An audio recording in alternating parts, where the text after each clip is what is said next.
billahi minasyaitonir rajim. Bismillahirrahmanirrahim. Assalamualaikum warahmatullahi wabarakatuh. Waalaikumsalam warahmatullahi wabarakatuh. Rabbi shrah li sadri wa yassir li amri wahlul 'uqdatam min lisani yafqahu qawli. Alhamdulillahi rabbil alamin hamdan yuwafi ni'amahu wa yukafi'u mazidah.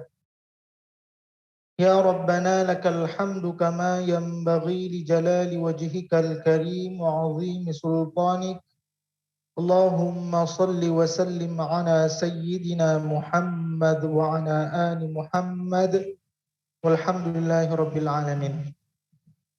Yang saya hormati Al-Ustadz Susilo, Ahmad Susilo. Yang saya hormati Ketua Majelis Ahlul Quran Bu Sri Sundari. Yang saya hormati ibu-ibu, para hadirin Ahlul Quran sekalian. Pertama sekali mari kita bersyukur kepada Allah Subhanahu wa taala. Alhamdulillah di sore hari ini Allah masih berikan kita nikmat iman, nikmat Islam, nikmat kesehatan dan kesempatan sehingga kita dapat berkumpul di majelis Ahlul Quran ini. Walaupun jarak kita berjauhan, mudah-mudahan mendapatkan keberkahan dari pertemuan kita di sore hari ini. Selanjutnya, tak lupa pula kita berselawat kepada junjungan kita Nabi besar Muhammad sallallahu alaihi wasallam. Allahumma salli wa sallim ala sayyidina Muhammad wa ala ali Muhammad. Semoga dengan kita selalu memperbanyak salawat kepada baginda Rasulullah sallallahu alaihi wasallam. Kiranya kita layak dan berhak mendapatkan syafaat dari beliau. Amin ya rabbal alamin. Untuk mengawali acara kita ini agar mendapatkan keberkahan dari Allah Subhanahu wa taala, sama-sama kita buka acara kita hari ini dengan membacakan Ummul Kitab Al-Fatihah. Ar-Rahmanir-Rahim, Maliki yaumiddin. Iyyaka na'budu wa iyyaka nasta'in. Ihdinas siratal mustaqim. Siratal ladzina an'amta 'alaihim ghairil maghdubi 'alaihim waladdallin. Amin. Alhamdulillah. Sebelumnya kami semua mengucapkan terima kasih kepada Al-Ustadz Ahmad Susilo sudah dapat meluangkan waktunya bersama kita di sore hari ini. Mudah-mudahan kita nanti mendapatkan banyak keberkahan dari apa yang disampaikan oleh Ustadz Susilo. Amin ya rabbal alamin. Kita kali ini adalah mempertahankan ketaatan pasca Ramadan.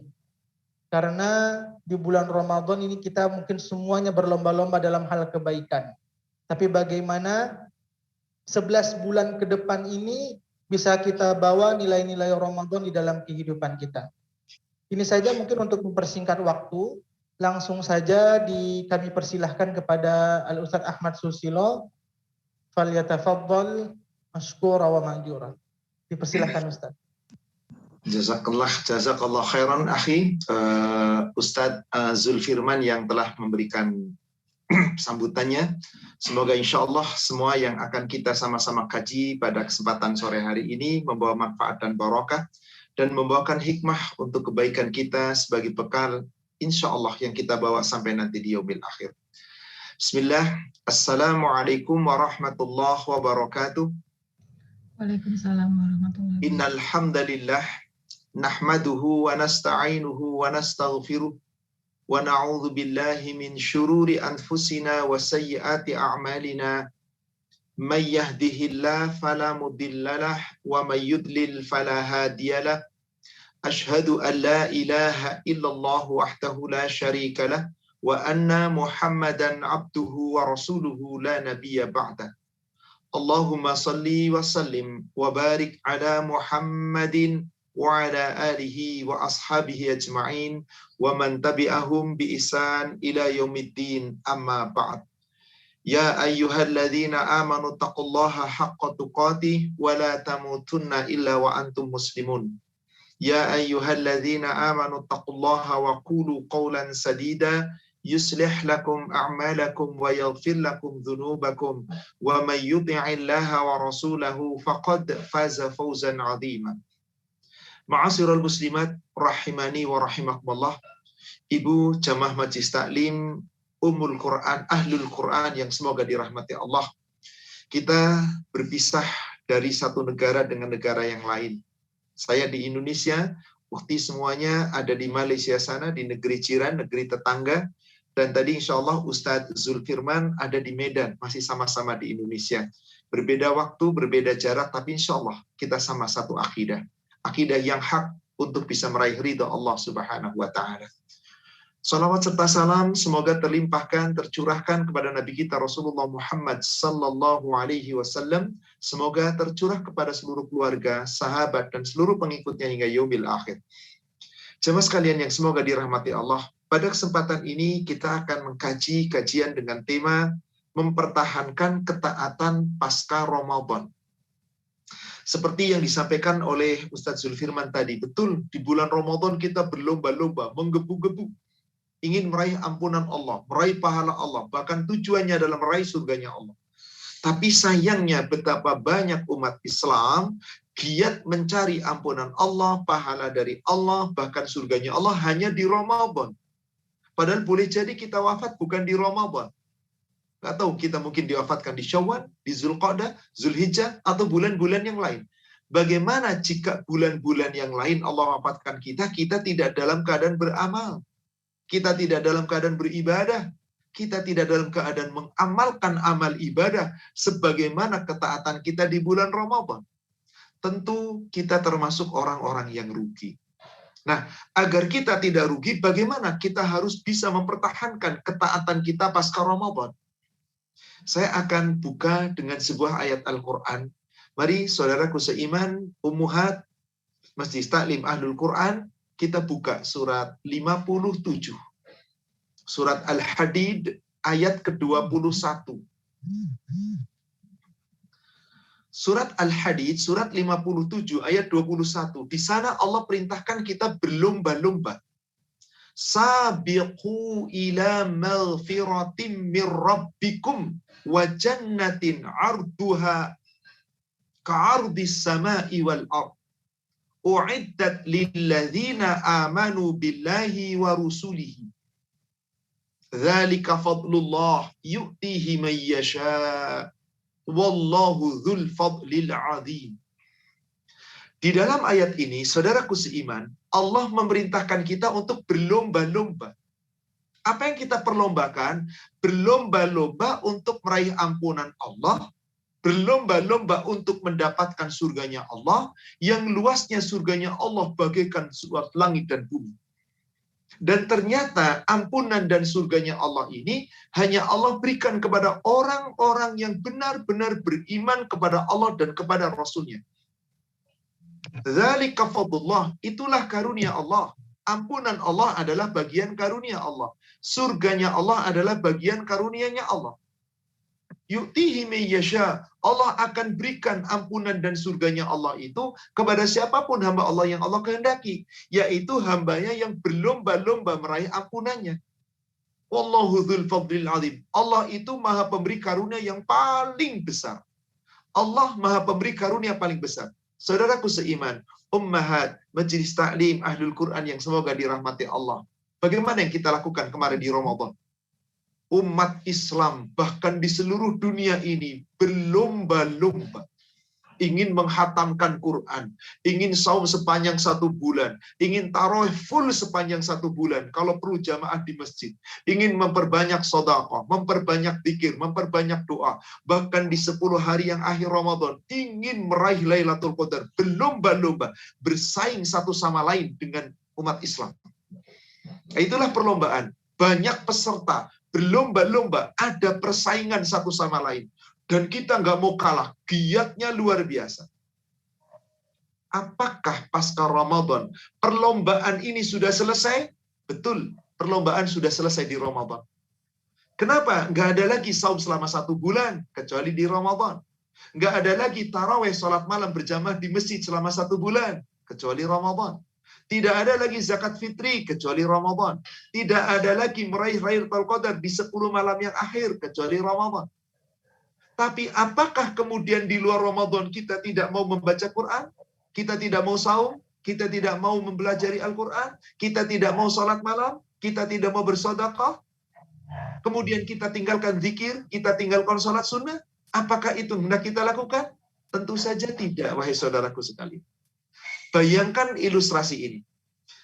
Ketika ada 1.000 orang berlomba-lomba dalam sebuah pertandingan, saya yakin 1.000 peserta itu ingin menang, ingin finish. Tetapi ketika finish, ada yang finish nomor 1, finish nomor 2, finish bersama. Seperti itulah. Seperti itulah perlombaan kita di Ramadan. Ada yang finish duluan, ada yang finish nomor 2, dan seterusnya. Artinya finish duluan berarti Ramadannya selesai duluan. Tidak. Artinya dia betul-betul berusaha sungguh-sungguh sampai finish. Ada yang finishnya nomor 1, bukan nomor 1 duluan finishnya, tapi ibadahnya nomor 1, ada yang ibadahnya nomor 2, nomor 3, semuanya itu nanti Allah yang menilai. Kira-kira kita finish nomor berapa? Ibadah kita kemarin berapa? Ada di antara saudara kita yang bisa khatam 3 kali.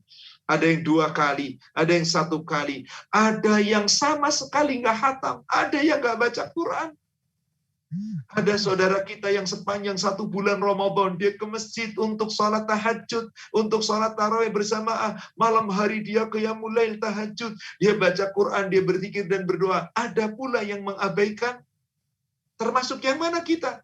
Semoga yang ikut perlombaan kemarin sepanjang Ramadan. Sudah finish Ramadan, pasca Ramadan perlombaan tidak ada lagi. Nanti Ramadan berikutnya. Tapi coba lihat. Orang yang telah selesai perlombaan, apakah setelah itu kemudian meninggalkan latihan? Tidak. Pelari maraton, di saat dia bisa lomba, sampai finish, bahkan juara, setelah selesai, tidak leha-leha. Alhamdulillah, saya sudah juara, saya sudah menang. Enggak demikian. Tetapi apa yang terjadi? Setelah kemenangan, dia bergembira sesaat, meraih trofi, meraih hadiah. Setelah itu dia giat lagi berlatih untuk perlombaan berikutnya. Seandainya dia tidak berlatih untuk perlombaan berikutnya, jangan harap dia bisa menang di perlombaan berikutnya. Semoga perlombaan Ramadan kemarin kita telah meraih ampunan Allah. Kita telah meraih Lailatul Qadar. Kita telah meraih nikmatnya ibadah kita di dalam bulan Ramadan dengan pahala yang berlipat ganda. Yang jaminan Allah nanti adalah surga terjauh dari neraka. Tapi afwan, kita telah diselesaikan oleh Allah di bulan Ramadan ini. Sekarang Syawal dan ada 11 bulan berikutnya sampai Sya'ban. Di situ kita tidak berlomba-lomba seperti di Ramadan. Tetapi tetap kita bersegera melatih diri untuk bisa mengikuti perlombaan lagi yang akan datang. Maka di surat yang lain, silahkan dibuka di surat 3 Ali Imran ayat 133. Allah tidak perintah kita di luar Ramadan untuk berlomba-lomba.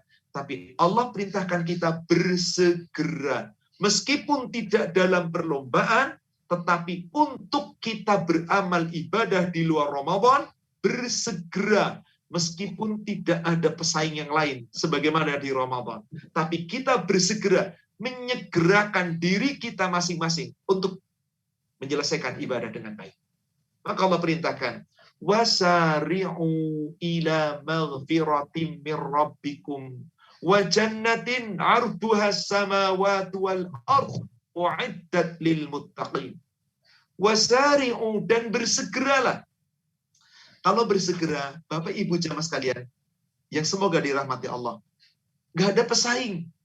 Kita tidak dalam perlombaan. Maka saat itu kita bersegera sendiri sekalipun. Kalau Ramadan, banyak orang-orang datang ke masjid untuk sholat berjamaah. Orang-orang berlomba-lomba untuk meraih tarawih, untuk meraih khatam Quran, untuk bersedekah, dan seterusnya. Banyak peserta. Tapi di luar Ramadan nggak ada orang yang saum sebulan penuh. Nggak ada yang ke masjid tarawih, nggak ada yang ke masjid tadarusan Quran bersama-sama, nggak ada. Maka masing-masing kita, wasari'u, bersegera. Ila maghfiratin, untuk meraih ampunannya Allah.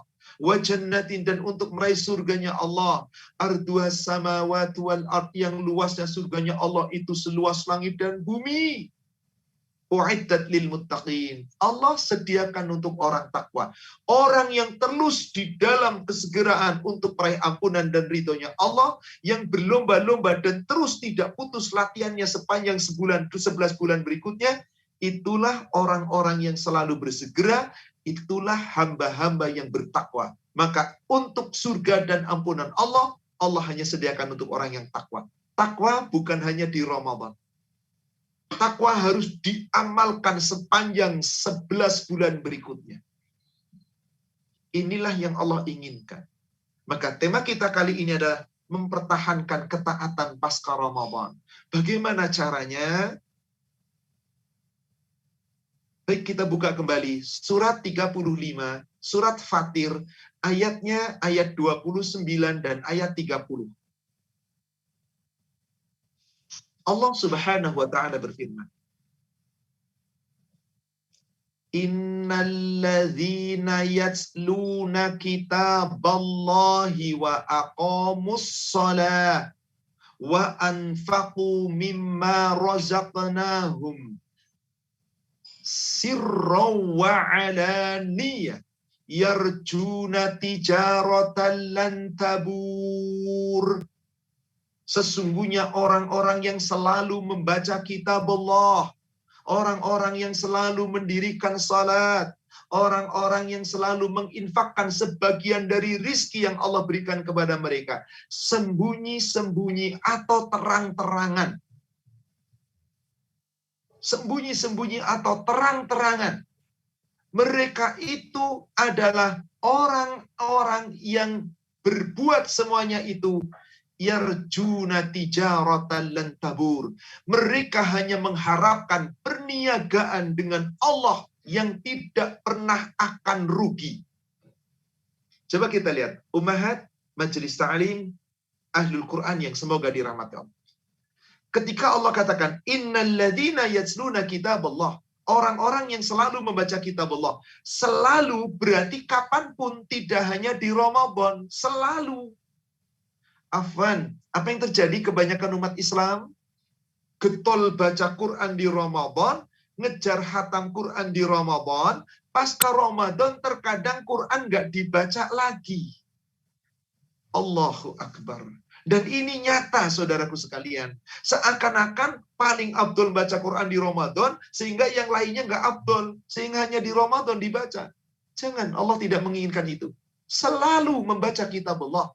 Berarti boleh kita baca di kitab Allah di bulan Ramadan dengan mengejar hatam, memperbanyak bacaan, dan seterusnya, dan seterusnya. Di luar Ramadan nggak ngejar hatam, nggak masalah. Yang penting terus Al-Quran kita pelajari, kita tadaburi. Insya Allah, majelis taklim yang sedang kita bersama-sama bergabung namanya Ahlul Quran. Semoga semua jamaah adalah Ahlul Quran. Ahlul Quran, pemilik Quran, yang senantiasa dawam dengan Al-Quran, yang mencintai Al-Quran, yang menjalankan Al-Quran. Karena Allah katakan demikian. Yatsluna kitab Allah, selalu membaca kitab Allah. Kemudian, wa aqamus salat, dan selalu mendirikan salat.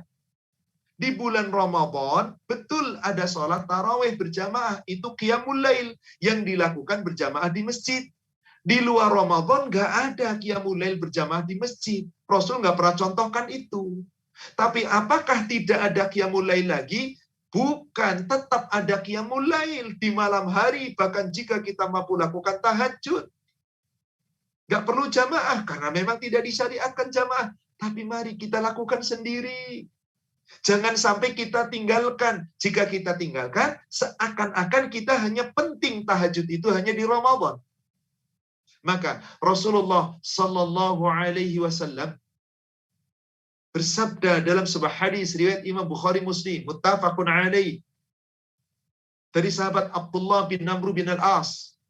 Abdullah bin Amr bin Al-As adalah putra dari pahlawan Islam Amr bin Al-As, gubernur Mesir yang bisa menaklukkan Mesir dan seluruh jazirahnya. Yang dulunya adalah seorang yang non-muslim, yang kafir, yang kemudian diberikan hidayah. Yang sebelum masuk Islam betapa benci kepada Nabi kita Sallallahu Alaihi Wasallam. Tapi setelah masuk Islam, luar biasa cintanya. Termasuk diantaranya putranya Abdullah bin Amr bin Al-As. Seorang ahli ibadah. Seorang yang senantiasa membaca Quran, menghatamkan Quran dan ingin sebanyak mungkin. Salat malam setiap malam, saum ingin bahkan setiap hari. Yang ibadahnya luar biasa. Pada suatu ketika disindir oleh Rasulullah sallallahu alaihi wasallam. Ya Abdullah, la takum mithla fulan. Kana taqumu minal lail fataraka qiyamal lail. Wahai Abdullah, jangan kamu seperti si fulan. Siapa si fulan? Bisa siapa saja. Mungkin kita termasuk si fulan. Bagaimana keadaan si fulan, kata Rasulullah? Kana taqumu minal lail. Pada suatu saat, suatu ketika, suatu waktu si fulan itu berdiri sholat malam, mendirikan sholat malam. Taqumu minal lail, yakni dia bangun untuk tahajud, sholat malam. Fataraka qiyamal lail. Di waktu yang lain dia tinggalkan sholat malam. Bukankah betapa banyak umat Islam sholat malam hanya di Ramadan, lalu di luar Ramadan ditinggalkan? Maka subhanallah, saat itu Abdullah bin Umar bin Amr bin Al-As, dia mengatakan, kamu jangan seperti si fulan ya Abdullah. Si fulan itu bangun malam, dia sholat malam, tapi di lain waktu dia tidak mengerjakan sholat malam. Bukankah itu yang terjadi pada sebagian besar umat Islam? Bahkan mungkin di seluruh dunia. Dia tidak mendawamkan sholat malam. Padahal Allah perintahkan sholat malam adalah sholat yang dilakukan di setiap malam. Bukan hanya di satu bulan Ramadan. Bukan hanya di saat Ramadan. Berarti Rasulullah mencela orang-orang yang tidak dawam menjalankan ibadah yang hanya dilakukan di waktu tertentu, di bulan tertentu. Sebagaimana kebanyakan umat Islam. Sholat malam hanya di bulan Ramadan. Di luar Ramadan kemudian meninggalkan sholat malam. Kata Rasul, jangan kamu seperti si fulan. Karena sholat malam itu haknya Allah. Maka bagaimana orang yang takwa? Orang yang mengharapkan perniagaan dengan Allah? Orang itu aqamus shalah, tetap mendirikan salatnya. Tidak ditinggalkannya salat malam. Karena Allah telah perintahkan di surat 17, surat Al-Isra, ayatnya ayat yang ke-79. Wa minal laili fatahajjad bihi nafilatan lak. Pada sebagian malam, hendaklah kamu tahajud. Sholatlah malam, bangun di waktu malam. Untuk kamu sholat malam, nafilatan lak, sebagai suatu ibadah tambahan bagimu. Asa ayyab'atsaka rabbuka maqaman mahmuda. Dengan kamu bangun untuk sholat malam, kamu sholat tahajud di waktu akhir malam, mudah-mudahan Rabbmu, Allah tabaraka wa ta'ala, mengangkat derajatmu ke tempat yang terpuji. Lalu bagaimana caranya kita bisa mendawamkan ibadah kita, sholat malam kita? Mari yakini bahwa dengan sholat malam itu kita akan menjadi orang terpuji di sisi Allah. Bukan dipuji oleh manusia, tapi dipuji Allah. Bahkan nanti orang-orang yang dawam di dalam ibadah malamnya, Allah akan masukkan mereka ke dalam surga. Bahkan Allah akan berikan nikmat di dalam surga. Apapun yang mereka inginkan, Allah akan beri. Kita buka surat Qaf, surat 50. Afan, surat berikutnya, surat Az-Zariyat, surat 51. Afan. Kita coba lihat dari ayat 15 sampai ayat 18.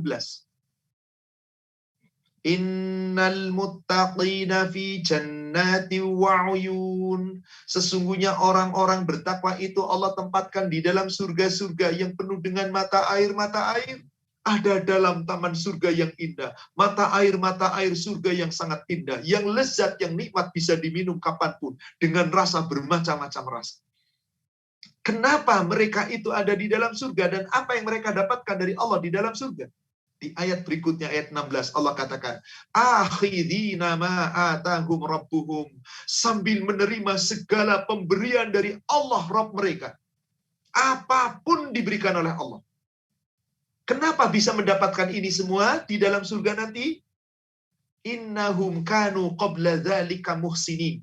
Karena sesungguhnya mereka orang-orang yang nanti di dalam surga di dunianya dahulu termasuk orang-orang yang berbuat kebaikan. Apakah kebaikan yang menonjol dari para penghuni surga? Disebutkan kemudian berikutnya di ayat yang ke-17-nya, kanu qalilan minal laili ma yahja'un. Mereka adalah orang-orang yang sedikit sekali tidur di waktu malam. Wahai saudaraku muslimat yang semoga dirahmati Allah, jamaah majelis taklim, ahlul Quran yang semoga dirahmati Allah. Bangunlah di akhir malam. Bangunlah di akhir malam. Jangan banyak tidur di akhir malam. Sedikit aja mari kita bangun. Kata Allah, sedikit tidur di waktu malam. Artinya apa? Boleh kita tidur awal malam, boleh kita tidur tengah malam, boleh kita tidur akhir malam. Tapi sedikit saja. Bangun untuk kita tahajud. Dan di antara kita sedang tahajud, setelah tahajud, ada permintaan Allah agar hamba itu banyak mohon ampun. Maka ciri orang takwa disebutkan di ayat 18-nya, wabil ashari hum yastaghfirun. Mereka itu adalah orang-orang yang di waktu-waktu malam, di akhir malam, waktu sebelum waktu subuh, mereka bangun untuk banyak mohon ampun kepada Allah.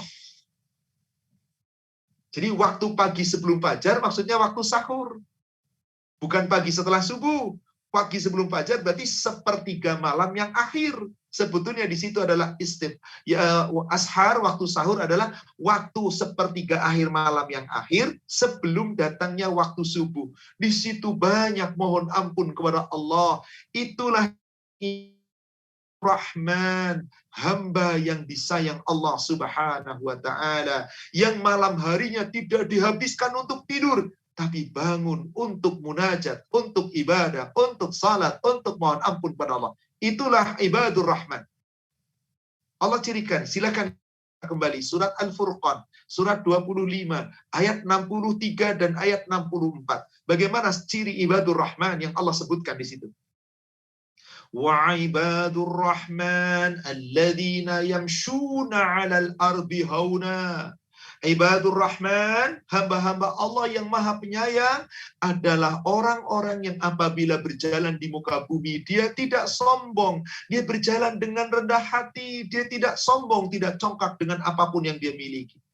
Wa idza khatabahumul jahiluna qalu salama. Mereka adalah orang-orang yang apabila dihina, orang jahil, orang bodoh menyapa dengan hinaan, dengan celaan, mereka tidak menjawab dengan hinaan dan celaan. Mereka tidak membalas dengan olok-olok, tapi mereka mengucapkan kata-kata salama, kata-kata yang mengandung keselamatan, kata-kata bijak. Tidak membalas, tapi lebih banyak memaafkan dan kata-kata yang baik. Bagaimana cirinya hamba itu di akhir malam? Lihat ayat yang ke-64-nya. Walladzina yabituna li rabbihim sujjadan wa qiyama. Mereka adalah orang-orang yang melalui malamnya, menghabiskan malamnya. Malamnya dihabiskan sebelum subuh untuk sujud dan berdiri. Apa maksudnya sujud dan berdiri? Salat malam. Kapan waktu salat malam yang paling baik? Di akhir malam, yakni di sepertiga malam yang akhir. Baik di bulan Ramadan maupun di luar Ramadan. Bagaimana Ustaz tarawih kemarin awal Ramadan? Tidak masalah. Kenapa? Siapa yang sholat malam berjamaah bersama imam, maka seperti sholat sepanjang malam. Ada keutamaan tersendiri di bulan Ramadan. Kita bangun lagi tahajud, bagus. Tapi jangan sampai pasca Ramadan kita tinggalkan. Jangan sampai kita tinggalkan. Kenapa? Karena kalau meninggalkan berarti kita tidak istiqomah, tidak dawam. Berarti kita tidak mempertahankan ketaatan di bulan selain Ramadan. Seakan-akan taat itu hanya di bulan Ramadan. Rasulullah SAW pernah menyampaikan sebuah hadis. Hadis sahih riwayat Imam At-Tirmidzi dari sahabat Abdullah bin Salam. Abdullah bin Salam dahulunya adalah seorang Yahudi yang masuk Islam karena kelembutan Rasul, karena akhlaknya Rasul, karena amal Rasul yang begitu indah, yang Rasul itu pemaaf dan akhlaknya luar biasa. Pada suatu ketika, Abdullah bin Salam diberi nasihat oleh Rasulullah. Dalam hadis riwayat Imam At-Tirmidzi. Kata Rasul begini, Ya Abdullah bin Salam, wahai Abdullah bin Salam, wahai Abdullah bin Salam, ayyuhan nas, lalu disampaikan, hai manusia, afshus salam, biasakan kamu saling menyebar salam. Kalau ada orang yang tidak baik menyapa kamu dengan, tetap kita ucapkan salam kepada sesama muslim. Wasilul arham, sambung silaturahim. Wa'at'imut ta'am, berikan makan, bantu orang-orang yang lapar, bantu orang-orang yang tidak mampu. Sekarang ada saudara kita di Palestina sana, di Suriah sana yang sedang dalam kesulitan kelaparan, atau dimanapun berada, kita pun memiliki kelebihan harta. Sisihkan sebagian, meskipun nggak semuanya, nggak banyak. Sebagian mari kita sisihkan. At'imut ta'am. Seperti yang Allah katakan tadi, di surat 3 yang sudah kita baca di ayat 133. Nanti contohnya adalah orang yang berinfak. Yang sedang kita bahas tadi surat 35 ayat 29, orang yang berinfak sembunyi-sembunyi atau terang-terangan, yang penting ikhlas. Dan pesan keempat Rasul, sallu bilail wan nasu niyam. Salatlah kamu di waktu malam, di saat manusia terlelap tidur. Kapan manusia paling lelap tidur? Sepertiga malam akhir. Bangunlah kamu, salat tahajud, mohon pada Allah ampunannya, pahalanya, karunianya, surganya, terhindar dari neraka, mintalah sama Allah. Kamu akan diberi permintaannya. Berdoalah kepada Allah, kamu akan dikabulkan doanya. Mohon ampunlah kepada Allah, kamu akan diampuni dosanya. Maka siapa yang mampu melakukan itu, Rasul mengatakan, tadkhulul jannata bisalam. Kalian akan masuk surga dengan selamat dan sejahtera. Kenapa harus di sepertiga malam, di saat manusia tidur lelap? Karena saat itulah Allah tabaraka wa ta'ala turun ke langit dunia. Dalam hadis yang diriwayatkan oleh Imam Bukhari dan Muslim, dari sahabat Abu Hurairah, Rasulullah SAW telah bersabda, Yanzilu Rabbuna tabaraka wa ta'ala kulla laylatin. Allah tabaraka wa ta'ala tiap malam turun ke langit dunia. Tiap malam turun ke langit dunia. Hina yabqa thuluthul lailil akhir, yakni pada sepertiga malam yang akhir. Fayaqul, Allah kemudian berfirman, may yad'uni fa astajibu lahu. Siapa yang berdoa kepadaku, maka aku akan perkenan doanya bagi. Wa may yas'aluni fa a'tiyahu. Dan barang siapa yang meminta kepadaku, aku berikan permintaannya. Wa may yastaghfiruni fa aghfiru lahu. Siapa yang mohon ampun kepadaku, maka aku akan ampuni dia. Allahu Akbar. Ini jaminan Allah. Ini tawaran Allah. Allah turun ke langit dunia di sepertiga malam yang akhir.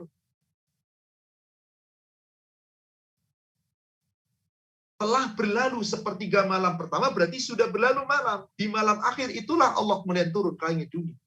Yang berdoa aku beri, yang meminta aku berikan, yang berdoa aku kabulkan, dan yang dia memohon ampun aku ampuni. Dan terus Allah berfirman sampai terbit waktu fajar, yakni waktu subuh. Allahu Akbar. Tidakkah kita ingin meraih ini, saudaraku sekalian? Dan kapan kita pertahankan ini? Jangan hanya di Ramadan. Pertahankan ketaatan kita dalam menjalankan sholat malam sampai pasca Ramadan. Di 11 bulan berikutnya sama. Bedanya tidak berjamaah di masjid, cukup di rumah masing-masing. Berapa banyak kita bisa sholat? Semampu Anda. Tahajud silakan 2 rakaat, tambah witir 3 rakaat. Silakan tahajud 4 rakaat, 6 rakaat, semampu Anda. Tapi minimal jangan tinggalkan witir. Jangan tinggalkan witir. Saudaraku seiman yang semoga dirahmati Allah. Kembali ke surat 35 tadi, ayat yang ke-29. Tadi Allah katakan membaca kitabullah, berarti terus-menerus. Aqomus shalah, berarti terus-menerus. Anfaqu mimma razaqnahum sirra wa alaniyah. Menginfakkan sebagian rizki yang diberikan Allah kepada mereka sembunyi-sembunyi atau terang-terangan. Berarti terus-menerus. Jika sepanjang 11 Ramadan setelah berlalu Ramadan, terus-menerus kita melakukan ini, selalu melakukan ini, berarti kita, kata Allah, yarjuna tijaratan lan tabur, sedang mengharapkan perniagaan yang tidak akan rugi. Saudaraku seiman, ma'asyiral muslimat rahimani wa rahimakumullah. Jamaah Masjid Taklim Ahlul Quran yang semoga dirahmati Allah. Bukankah ketika ada orang berniaga berbisnis, berdagang, nggak pernah mau rugi. Itulah perdagangan dunia, manusia nggak mau rugi. Lalu bagaimana dengan perdagangan akhirat? Ternyata ada perdagangan yang tidak pernah rugi sedikit pun, yakni perdagangan dengan Allah, perniagaan dengan Allah, jual beli dengan Allah. Seakan-akan saat kita ibadah itu kita sedang berniaga dengan Allah. Bukankah kita membaca kitabullah ibadah? Adakah membaca Allah kitabullah itu rugi? Tidak. Bahkan kita sedang berniaga dengan Allah yang gak pernah rugi. Justru kenapa di luar Ramadan lebih banyak orang membaca selain Quran daripada baca Quran? Kenapa baca Quran hanya di Ramadan? Adakah orang sholat malam rugi? Tapi kenapa sholat malam hanya di Ramadan? Adakah orang berinfak rugi? Tapi kenapa infak hanya di Ramadan? Orang yang berinfak kapanpun, selalu, berarti 11 bulan berikutnya, saudaraku seiman yang semoga dirahmati Allah, mari kita jaga, kita pertahankan ketaatan kita ini, dengan menunjukkan amal ibadah tadi. Baca Quran tetap kita dawamkan, sholat malamnya, sholat sunnahnya, sholat fardunya, berjamaah ke masjid bagi laki-laki, kita pertahankan infaknya, sedekahnya, meskipun kita nggak zakat lagi. Kenapa? Jatuh tempo haul kita zakat di bulan Ramadan. Berarti setelah Ramadan ya nggak ada zakat lagi. Kapan zakatnya? Tahun depan Ramadan. Tapi kita perbanyak infak sedekah kita. Kalau ini mampu kita pertahankan, itulah hamba yang istiqamah. Maka dia berdagang kepada Allah dengan perdagangan yang tidak rugi. Apa yang dia harapkan? Silahkan buka kembali berikutnya di ayat 30-nya. Liyuwaffiyahum ujurahum wa yazidahum min fadlik.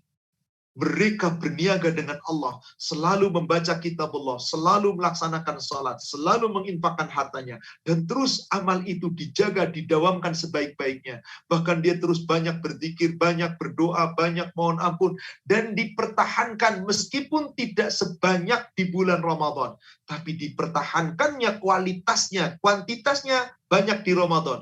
Kuantitas di luar Ramadan berkurang, gak ada masalah, karena memang tidak mungkin akan sebanyak Ramadan. Gak mungkin kita saum sepanjang tahun, tiap bulan penuh, hanya di Ramadan. Gak mungkin kita sholat malam sebulan penuh berjamaah di masjid, kecuali di Ramadan. Maka di luar Ramadan, mari saum kita bukan di sebulan, semua sebulan. Tapi ada perintah Rasulullah, di bulan Syawal ini, 6 hari di bulan Syawal. Kemudian kalau mampu tambahkan lagi Ayyamul Bait. Insya Allah besok Selasa, Rabu, Kamis Ayyamul Bait. Kemudian tambahkan lagi Senin dan Kamis. Saya nggak mampu Ustaz. Jangan tinggalkan minimal sekurang-kurangnya 3 hari selama 1 bulan. Sholat malam minimal jangan tinggalkan witir. Minimal witir. Karena witir itu bagian dari tahajud. Yang penting lakukan. Jika mampu, sebaik-baiknya adalah akhir malam tadi. Karena Allah tabaraka turun ke langit dunia. Sholat qobliyah ba'diyah kita jaga. Bahkan sholat duha kita jaga. Kenapa? Rasulullah SAW telah berpesan kepada para sahabat untuk menjaga sholat duha. Jika kita mampu menjalankan sholat duha sebaik-baiknya, insya Allah itulah kemuliaan. Rasulullah SAW telah berpesan kepada sahabat Abu Hurairah, berpesan kepada sahabat Abu Darda. Hadisnya sahih, riwayat Imam Bukhari dan Muslim. Abdullah bin Abu Darda dan Abu Hurairah mengatakan, Ausini khalili, kata Abu Hurairah. Telah berwasiat kepadaku khalili, sahabatku tercinta. Bahkan Abu Darda di dalam mengatakan, Ausini habibi, habibi, kekasihku tercinta. Rasulullah telah berwasiat kepadaku. Dengan apa? Bithalathin, dengan 3 perkara. Wasiat yang nggak boleh ditinggalkan 3 perkara itu. Meskipun di luar Ramadan. Sepanjang tahun. Apa yang diwasiatkan Rasulullah SAW? La ada'uhunna hatta amut. Wasiat ini aku tidak pernah tinggalkan sampai aku menemui kematian.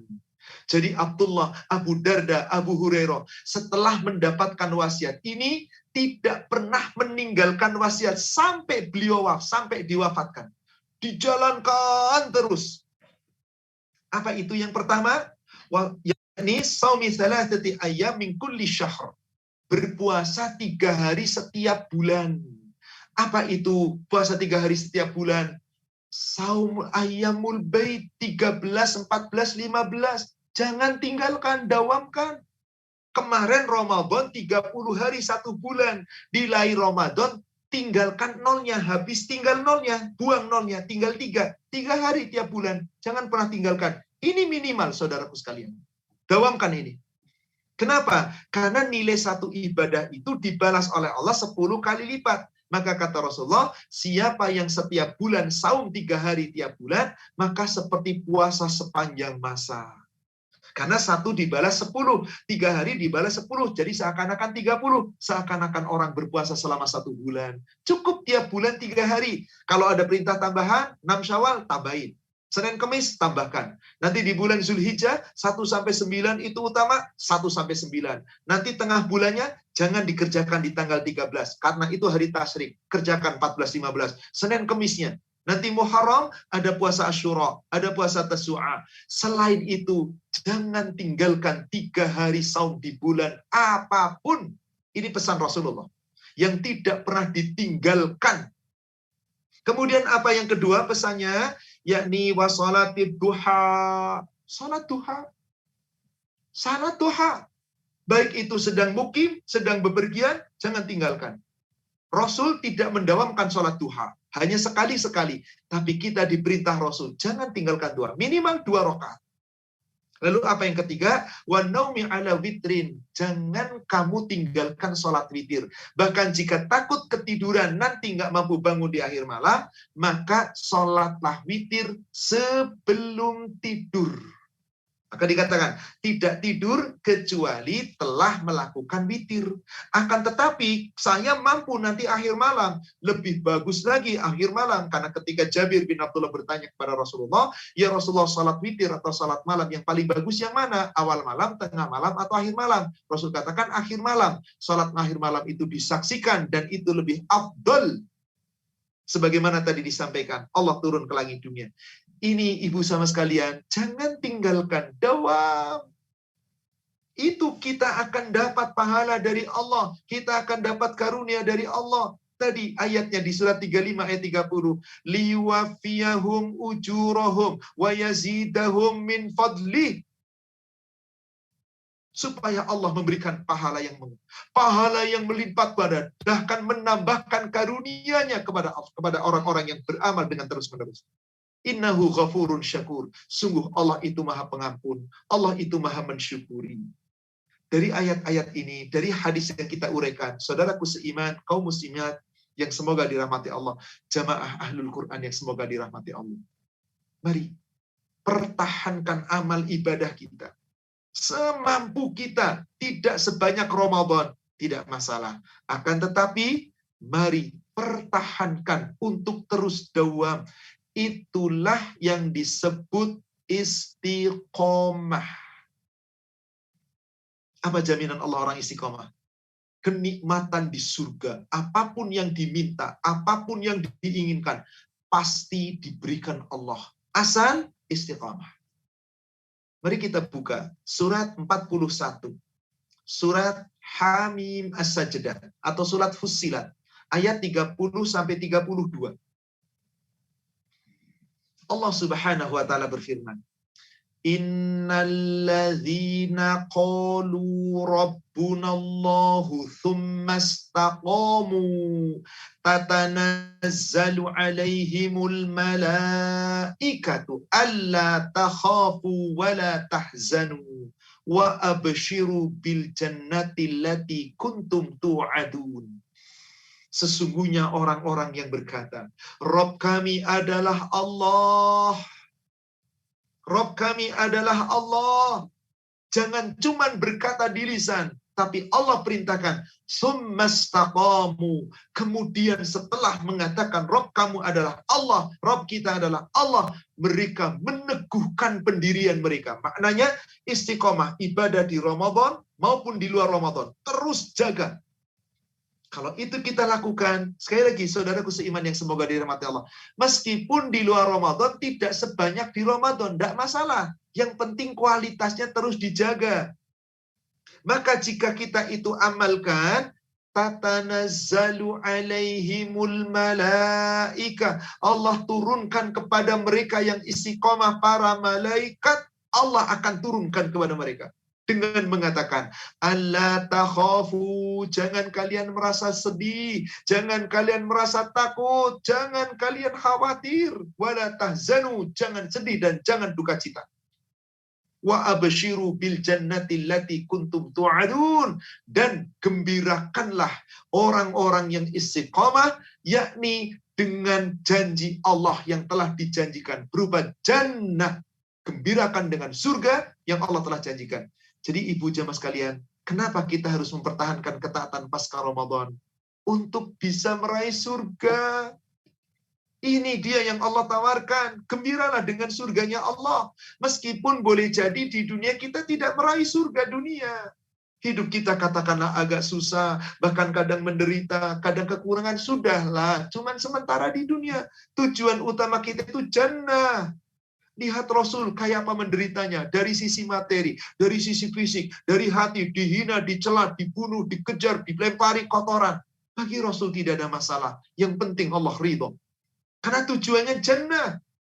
Demikian pula sahabat, banyak yang miskin papa. Bagaimana Abu Hurairah dalam kemiskinan. Bagaimana orang sahabat-sahabat yang lain dalam kemiskinan. Rabi'ah bin Ka'ab al-Aslami, Mughirah bin Syubah, Ali bin Abi Thalib, bahkan menantu Rasul miskin. Keluarga Rasul miskin. Tapi beliau hanya mengharap surga. Maka miskin secara harta, tapi kaya lapang hatinya. Karena kata Rasulullah, laisal ghina ghinal ab, walakinnal ghina ghinan nafs. Yang dimaksud kaya bukan kaya perbendaharaan dunia dan seisinya. Yang dimaksud kaya adalah bagaimana seorang hamba, jiwanya, akidahnya, Islamnya, ketaatannya, imannya kokoh dalam menjalankan perintah Allah, aturan Allah. Inilah orang yang paling kaya. Maka diberikan kabar gembira tentang surga. Lalu apa yang akan Allah berikan nanti di surga? Ayat yang ke-31. Nahnu awliya'ukum fil hayatid dunya wa fil akhirah. Kami yang akan menjadi pelindung-pelindung kamu, wahai orang-orang yang istiqamah di jalan Allah, yang selalu mempertahankan ketaatan, bukan hanya di Ramadan, tapi terus pasca Ramadan, Syawal, Zulqa'dah, Zulhijjah, Muharram, Safar, Rabiul Awal, Rabiul Tsani, terus sampai Sya'ban, dipertahankannya. Meskipun jumlahnya tidak sebanyak Ramadan, tapi terus dipertahankannya amal ibadah itu semampunya meskipun sedikit. Dawam. Kalau itu dilakukan, insya Allah, itulah istiqamah. Maka Allah akan katakan di sini orang yang istiqamah, nahnu awliya'ukum fil hayati dunya wa fil akhirah. Kamilah yang akan menjadi pelindung-pelindung kamu di dalam kehidupan dunia maupun dalam kehidupan akhirat. Walakum fiha ma tashtahi anfusukum, maka bagi kamu nanti di surga akan mendapatkan apapun yang kamu inginkan. Walakum fiha ma tad'un, dan bagi kamu adalah apa yang kamu minta Allah akan berikan. Istiqomah. Maka ada seorang sahabat dalam hadis yang diriwayatkan oleh Imam Muslim, ada seorang sahabat namanya Sufyan, nama lengkapnya Sufyan bin Abdullah As-Saqafi. Sufyan bin Abdullah As-Saqafi di saat itu diberikan nasihat oleh Rasul ketika dia meminta kepada Rasul nasihat. Sufyan bin Abdullah As-Saqafi berkata kepada Rasul, "Ya Rasulullah, allimni fil Islam qawlan la as'alu anhu ahadim ba'dak." Wahai Rasulullah, ajarkanlah kepadaku suatu kalimat perkataan di dalam Islam. Apabila engkau telah mengajarkan itu kepadaku, aku tidak akan bertanya lagi setelah ini kepada siapapun. Aku tidak bertanya lagi. Aku hanya akan meyakini dengan apa yang Anda katakan. Maka ketika Sufyan bin Abdullah As-Saqafi meminta itu, Rasul cuma menjawab dengan satu kalimat yang sangat ringkas. Qala, Rasul menjawab, qultu, ucapkanlah olehmu, amantu billahi summa istaqim. Aku beriman kepada Allah, kemudian aku tetap istiqomah. Apa sih makna istiqomah itu? Istiqomah asal kata daripada qamah. Qamah, tegak mendirikan. Istiqomah maknanya adalah tetap tegak dalam pendirian. Tetap teguh dalam pendirian. tetap mengamalkan ibadah terus-menerus dawam meskipun sedikit. Di Ramadan baca Quran pengen hatam 1 bulan. Di luar Ramadan tetap baca Quran meskipun tidak hatam 1 bulan. Di Ramadan tetap sholat malam berjamaah, sholat tahajudnya bangun lagi. Di luar Ramadan tetap sholat meskipun nggak jamaah, bangun meskipun tidak sebanyak di Ramadan, tapi dawam. Tadi sekurang-kurangnya witir, duha 2 rakaat. Di Ramadan saumnya 1 bulan, di luar Ramadan dia saum semampunya minimal 3 hari dalam 1 bulan. Itulah dawam. Maka dalam hadis yang diriwayatkan oleh Imam Muslim, Bukhari dan Muslim dari Ummul Mukminin Aisyah, pernah seorang sahabat bertanya kepada Rasulullah Sallallahu Alaihi Wasallam tentang amal yang paling baik.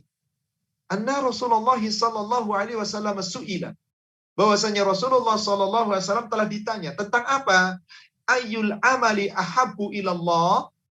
Apakah amal yang paling disukai Allah, yang paling dicintai Allah? Amal apakah itu? Qala adwamuhu wa in qalla. Amal yang paling dicintai Allah adalah amal yang kamu lakukan dawam, istiqamah, terus dipertahankan meskipun sedikit, wa in qalla, meskipun cuma sedikit. Tahajud kita di Ramadan 11 rakaat bersama witir. Di luar Ramadan cuma 2 rakaat tahajud, 3 rakaat witir, nggak apa-apa, jaga terus. Di bulan Ramadan sebulan penuh kita saum, di luar Ramadan 3 hari, nggak apa-apa, jaga terus. Yang penting kita terus-menerus kita lakukan. Terus-menerus meskipun sedikit. Ini dia saudaraku seiman yang paling berat. Justru yang sedikit ini berat. Kenapa? Karena tidak banyak pelakunya. Beda dengan Ramadan. Taraweh bareng-bareng. Puasa bareng-bareng. Sedekah bareng-bareng. Orang bayar zakat juga bareng-bareng. Orang tadarusan bareng-bareng. Sehingga ada semangat di sana. Di bulan yang mulia itu. Nah setelah Ramadan itu nggak ada bareng-bareng lagi. Mari kita lakukan meskipun sedikit. Dawam. Ini amal yang paling baik. Kata Rasulullah Sallallahu Alaihi Wasallam. Maka keluarga Rasulullah apabila menjalankan amal ibadah, dia akan dilakukan secara dawam, terus-menerus, meskipun sedikit. Bahkan jaminan Allah melalui Rasulnya. Orang yang sudah terbiasa menjalankan amal ibadah yang sunnah, suatu ketika ninggalkan yang sunnah karena syar'i, biasa sholat malam, biasa tahajud di akhir malam, biasa puasa Senin Kemis, puasa tengah bulan, biasa sholat duha, biasa melaksanakan ibadah yang dawam tadi. Suatu ketika dia sakit, suatu ketika dia safar, suatu ketika dia terhalang untuk menjalankan. Apa kata Rasulullah? Tetap mendapat pahala seperti ketika dia mukim dan sehat. Hadis sahih riwayat Imam Bukhari. Dari sahabat Abu Musa al-Ash'ari radhiyallahu anhu, semoga Allah meridhoinya. Apa kata Rasulullah Sallallahu Alaihi Wasallam? Idza maridul abdu, apabila seorang hamba sakit, au safara, atau sedang dalam perjalanan, sehingga dia biasa melakukan puasa karena perjalanan nggak puasa sunnah. Dia biasa melakukan sholat malam karena dalam sakit nggak sholat malam. Artinya apa? Hamba itu dia tidak menyengaja meninggalkan, tapi ada alasan, bisa sakit atau karena dalam safar. Maka kutibalahu mithlu ma kana ya'malu sahihan muqiman. Orang itu meskipun tidak saum, tidak sholat sunnah, tidak ibadah sunnah, karena dia safar, karena dia sakit, maka akan tetap mendapatkan pahala seperti ketika dia sehat dan seperti ketika dia menetap. Pahalanya terus mengalir meskipun tidak melakukan ibadah. Apa penyebabnya? Mempertahankan amal ibadah sebagai bukti ketaatan. Bukan hanya di Ramadan, tapi pasca Ramadan. Kalau kita mampu mengamalkan ini, saudaraku seiman, Allah berikan jaminan surga.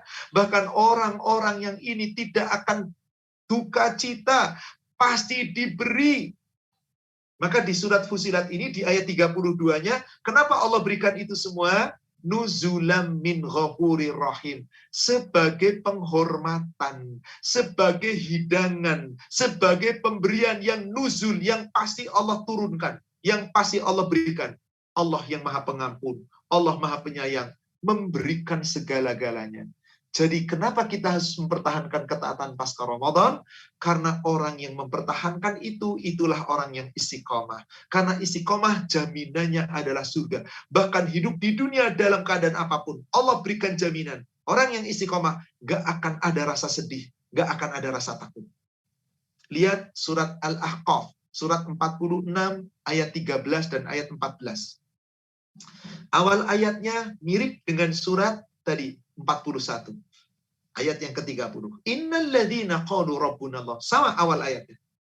Sesungguhnya orang-orang yang mengatakan Rabb kami adalah Allah. Summastaqamu, kemudian mereka tetap istiqomah, teguh dalam pendirian. Dijalankannya amal ibadah itu sebaik-baiknya, tidak ditinggalkannya meskipun bukan Ramadan. Ditetur jalankan. Allah katakan, fala khaufun 'alaihim wa lahum yahzanun. Maka orang istiqomah gak usah ada rasa takut atas mereka. Gak usah sedih atas mereka. Gak ada rasa takut, gak ada sedih, dan tidak ada duka cita. Siapakah kelak mereka itu? Di ayat yang ke-14 Allah katakan, Ulaika ashabul jannah. Mereka itu adalah penghuni-penghuni surga. Siapapun di antara kita, jamaah sekalian yang semoga dirahmati Allah. Semoga para jamaah Ahlul Quran yang semoga dirahmati Allah betul-betul menjadi Ahlul Jannah. Semoga kita semua dan keluarga kita menjadi Ahlul Jannah. Istiqomah, pertahankan ketaatan kita pasca Ramadan. Ulaika ashabul jannah, khalidina fiha, kekal di dalam surga selama-lamanya. Jazaa'an bima kanu ya'malun, sebagai balasan atas semua yang telah mereka amalkan di dunia. Amalnya baik di dunia, ketaatannya dijaga, maka Allah akan jaga, gak akan ada rasa takut. Kenapa? Karena orang yang memelihara keimanan dan ketaatan itu adalah wali-wali Allah yang pelindungnya langsung adalah Allah. Lihat surat 10 ayatnya ayat 62 dan ayat 63.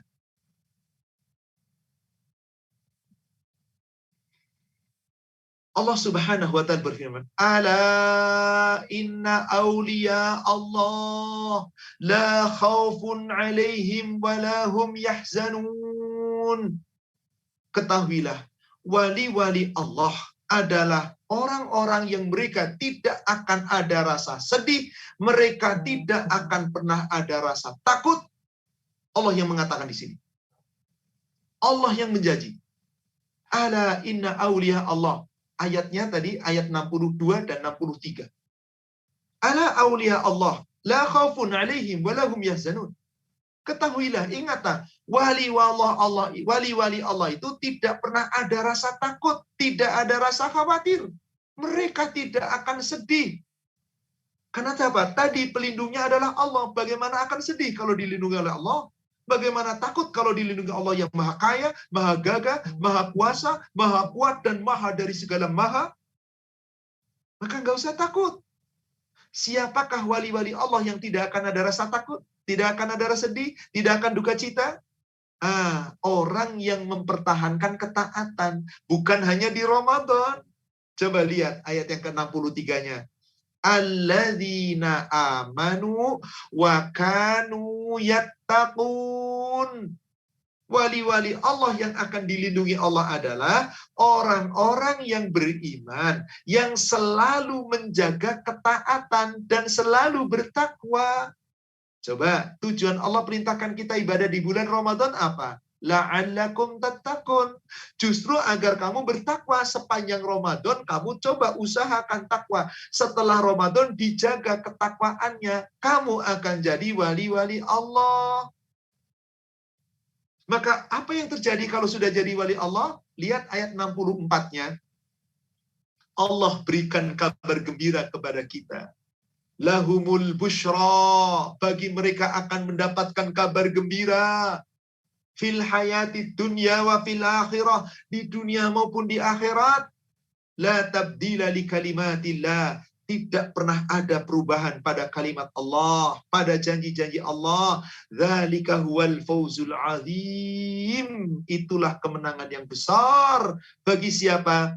Orang yang tetap mempertahankan ketaatan pasca Ramadan di 11 bulan berikutnya, dijaga, dipertahankan. Itulah wali-wali Allah. Maka siapa penjaganya? Allah. Di mana Allah menjaga kita? Di dunia maupun di akhirat. Dan Allah turunkan siapa? Para malaikat. Dari uraian ini saya tutup dengan sebuah hadis yang sangat indah. Hadis yang diriwayatkan oleh Imam Bukhari dari sahabat Abu Hurairah. Dan ini subhanallah hadis yang sangat mulia yang seharusnya kita sebagai umat muslim yang iman, yang senantiasa taat dan takwa ingin menjaga ketaatan, pahami hadis ini baik-baik, taati hadis ini baik-baik, amalkan hadis ini baik-baik. Insya Allah kita akan diberikan perlindungan maksimal oleh Allah, dijaga oleh Allah. Abu Hurairah mengatakan, qala Rasulullah sallallahu alaihi wasallam, qala Allah Ta'ala, Rasulullah sallallahu alaihi wasallam telah bersabda, Allah Ta'ala berfirman, man 'adali waliyan faqad azantuhu bil harb. Barang siapa yang memusuhi wali-waliku, maka umumkan perang melawanku, kata Allah. Azantuhu bil. Umumkan dia sesungguhnya telah perang melawan Allah. Kita lihat sahabat kita, saudara kita yang gugur di Palestina, para pejuang, bahkan anak-anak kecil. Apakah mereka takut mati? Tidak, karena mereka yakin kematian menghantarkan surga. Itulah wali-wali Allah yang gak pernah sedih, gak takut. Bagaimana orang Yahudi? Allahu Akbar, ketakutannya luar biasa akan kematian. Karena mereka sadar tidak akan meraih surga. Itulah wali Allah yang dilindungi Allah. Maka kalau kita ingin jadi wali Allah, mari kita pertahankan ketaatan. Maka Allah katakan tadi, yang memusuhi wali Allah, sesungguhnya perang melawan Allah. Adakah yang bisa menang? Tidak, demi Allah. Insya Allah, pasti umat Islam akan meraih kemenangan. Karena Allah sudah janji. Ala inna awliya Allah tadi. Di surat 10 ayat yang ke-62, 63-64. Sudah Allah yang akan melindungi kita. Maka dalam hadis Bukhari tadi dikatakan, man azali waliyan faqad azantuhu bil harb. Siapa yang memusuhi wali-waliku. Siapa wali tadi? Sudah kita jelaskan. Yang imannya, takwanya dipertahankan, dijaga terus-menerus. Maka mereka itu, kata Allah, kalau ada dimusuhi oleh orang-orang yang memusuhi itu adalah perang melawan Allah. Kemudian dilanjutkan hadisnya. Wa ma taqarraba ilayya 'abdi bi syai'in ahabbu ilayya mimma aftaratuhu ilaih. Tidaklah seorang hamba mendekatkan diri kepadaku dengan mengajarkan sebuah amal ibadah. Tidak ada amal ibadah yang paling aku sukai selain dari amal ibadah yang aku fardukan, yang aku wajibkan. Jadi saudaraku sekalian, mempertahankan ketaatan yang paling utama, yang wajib jangan ditinggalkan. Semua yang wajib pertahankan. Karena yang kewajiban itu kita lakukan, itu amal yang paling dicintai Allah. Apakah kita hanya mengabarkan amal yang wajib? Tidak. Di Ramadan kita pertahankan yang sunnah. Pasca Ramadan kita pertahankan. Hanya jumlahnya, kuantitasnya tidak sebanyak di Ramadan. Tidak ada masalah.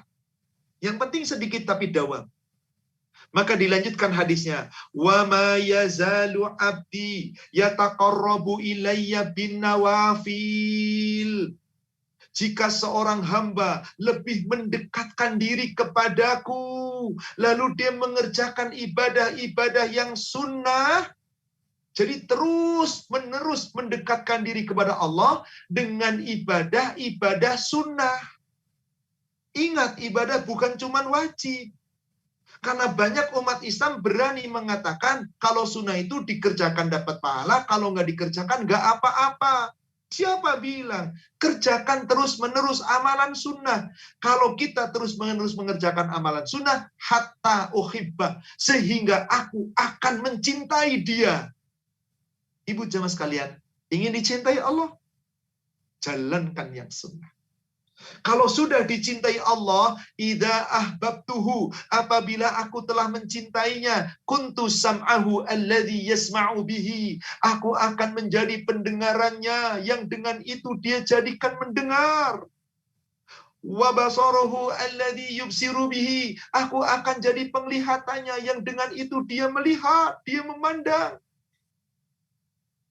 Wa yadahu alladhi yabtushu biha. Aku akan jadi tangannya yang dengan itu tangannya berjuang, dia berjihad, dia memukul lawan-lawan, memukul musuh Allah, bukan memukul orang, maksudnya memukul di dalam peperangan. Dia berbuat dengan tangannya. Allah yang menyebutnya, Allah yang menjaga. Warijlahu alladhi yabtishu biha. Aku akan menjadi kakinya yang dengan itu dia berjalan, yamshi biha, berjalan. Apa maknanya? Pendengaran kita pasti dijaga Allah. Gak mungkin kita mau mendengar sesuatu yang maksiat-maksiat, sesuatu yang kotor-kotor, sesuatu yang dusta, ghibah, gunjingan, celaan, gak mungkin. Penglihatannya dijaga Allah, akan dijaga dari penglihatan yang buruk. Tangannya dijaga Allah, nggak mungkin berbuat sesuatu yang buruk. Kakinya dijaga Allah, nggak mungkin melangkah ke tempat-tempat yang buruk. Di ujung hadisnya, Allah tabaraka ta'ala berjanji. Apa janji Allah subhanahu wa ta'ala? Kata Allah, wala in sa'alani la'u'tiyannah. Jika kekasihku itu tadi yang telah aku cintai meminta kepadaku, pasti akan aku beri permintaannya.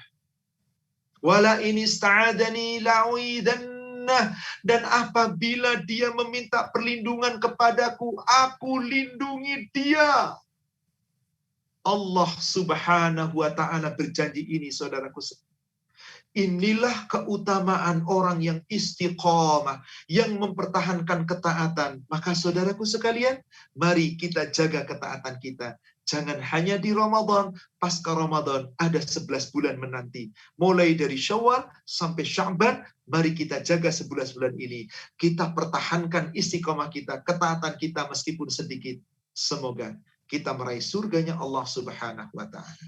Amin. Ya Rabbal Alamin. Demikian saudaraku seiman, Bapak Ibu jamaah sekalian yang semoga dirahmati Allah, yang kita bisa uraikan pada hari ini, semoga bermanfaat dan hikmah. Saya kembalikan kepada moderator, Akhi Ustadz Zulfirman, saya kembalikan. Tafadhal masykur. Syukran Ustadz atas penjelasannya. Terima kasih banyak. Mudah-mudahan kita banyak mengambilkan manfaat dari apa yang disampaikan oleh Al-Ustadz tadi. Intinya, sebelumnya pernah saya sampaikan ke ibu-ibu semua bahwa Ramadan itu adalah madrasah dan nilai yang kita bawa dari Ramadan itu adalah takwa. Maka kita bawalah takwa itu di 11 bulan berikutnya. Maka banyak sekali di Quran Allah dekatkan dengan kata-kata takwa itu dengan surga. Orang yang bisa membawa takwa itu di luar bulan Ramadan, maka surgalah balasannya. Masya Allah, luar biasa dari penjelasan dari Al-Ustaz, sangat banyak sekali ayat yang kita buka tadi. Ada surah Al-Hadid ayat 21, sabiqu ila.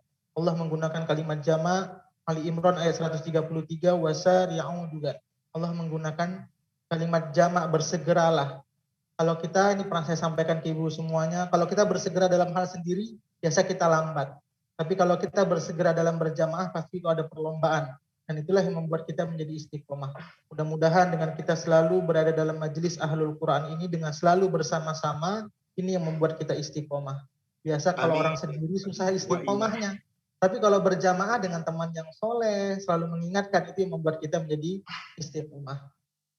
Langsung saja nih Ustaz, ada beberapa pertanyaan di chattingan, saya bacakan Ustaz. Silakan akhi. Afwan Ustaz, sudah ada pertanyaan. Bismillahirrahmanirrahim. Ustaz, jazakallah atas ilmunya dan nasihatnya. Izin bertanya, apakah diwajibkan bersuci ketika membaca Al-Quran atau menyentuh mushaf? Mohon nasihatnya juga Ustaz, bagaimana cara menghafal ayat-ayat Al-Quran yang paling tepat untuk pemula. Barakallahu fikum Ustaz. Apa tadi tidak begitu terdengar awalnya apa? Apakah diwajibkan bersuci ketika membaca Al-Quran? Kalau kita merujuk kepada dalil, bersuci itu wajibnya hanya untuk sholat, untuk tawaf. Sebagaimana Al-Quran hanya mengatakan sholat. Surat Al-Ma'idah, surat 5 ayat 6. Ya ayyuhalladzina amanu idza qumta ilas shalah faghsilu wujuhakum wa aydiyakum ilal marafiq wamsahu biru'usikum, dan seterusnya. Tetapi para ulama telah sepakat apabila membaca Quran tidak sampai diwajibkan tapi disunahkan. Karena ada ayat Al-Quran di surat Al-Waqi'ah, surat 56. Dari ayat yang ke-79 dan seterusnya. La yamassuhu ilal mutahharun. Tetapi ini memang diperselisihkan para ulama. Yang dimaksud la yamassuhu ilal mutahharun, Quran itu tidak akan disentuh kecuali orang yang disucikan, kecuali yang disucikan, yakni Quran yang ada di Lauhil Mahfuz, gak mungkin bisa disentuh kecuali oleh Jibril. Itulah malaikat yang disucikan Allah. Tetapi ada yang mengartikan seperti Imam Syafi'i, bahwasanya kewajiban kita di saat mau baca Quran, kita harus suci. Karena nggak boleh nyentuh Quran kecuali dalam keadaan suci. Tapi hadis sahih riwayat Imam Muslim dari Ummul Mukminin Aisyah, Rasulullah senantiasa membaca Quran kapanpun, baik dalam keadaan apapun. Dan aku pun senantiasa membaca meskipun dalam keadaan haid. Bagaimana mungkin seorang haid akan berwudu padahal dia tidak hendak sholat? Tapi intinya, ini sebuah perbedaan pendapat di kalangan ulama. Tapi jumhur ulama sepakat, sebaiknya saat kita mau membaca Quran, kita suci. Karena Quran kitab sucinya umat Islam yang isinya penuh dengan barakah, yang isinya penuh dengan barakah, petunjuk dan dengan penjelasan-penjelasan. Maka siapa yang menyucikan dirinya di saat hendak membaca kitab Allah, semoga disucikan akidahnya, disucikan niatnya, keikhlasannya, sehingga Allah akan berikan balasan. Ingat tadi, membaca Quran tijaratan lan tabur, perniagaan yang tidak akan rugi. Jadi yang mau bersuci itu lebih utama disunahkan. Tapi yang tidak bersuci tidak sampai kepada dosa, tapi tidak bisa meraih keutamaan. Lalu bagaimana kita bisa menghafal Al-Quran? Tidak setiap orang diwajibkan menghafal Quran, tapi diwajibkan mentadaburi Quran. Kenapa? Yang menghafal Quran itu orang-orang yang punya kemampuan. Agar apa? Dia bisa menghafal, dia bisa menjelaskan, dia bisa menjalankan. Maka menghafal Quran, mendalami ilmu agama, itu fardu kifayah. Sementara belajar ilmu agama, meskipun Anda tidak menghafal, fardu ain. Itu Allah sebutkan di surat Al-Mumtahanah, surat 58,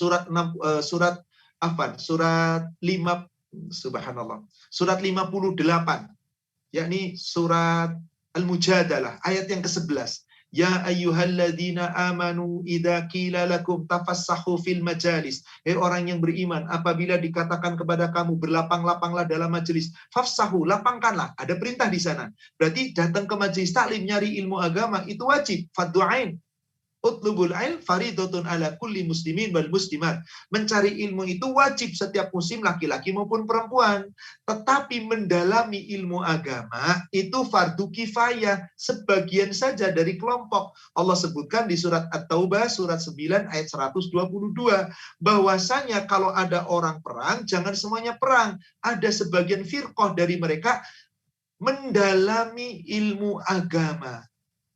Liyatafaqahuna fiddin, mendalami ilmu agama, menghafal Quran. Tapi ibu pengen jadi penghafal Quran, boleh. Minimal yang ibu hafal adalah Quran-Quran yang akan ibu baca di dalam sholat. Dan seyogianya jangan hanya dibaca Quran bahasa Arabnya, tapi mulai terjemahkan artinya, maknanya, kalau perlu beli buku tafsir, baca tafsirnya, sehingga saat ibu membaca Al-Quran di dalam sholatnya, ibu memahami isinya, insya Allah akan lebih mengena di dalam hati dan lebih khusyuk diamalkan dalam salatnya.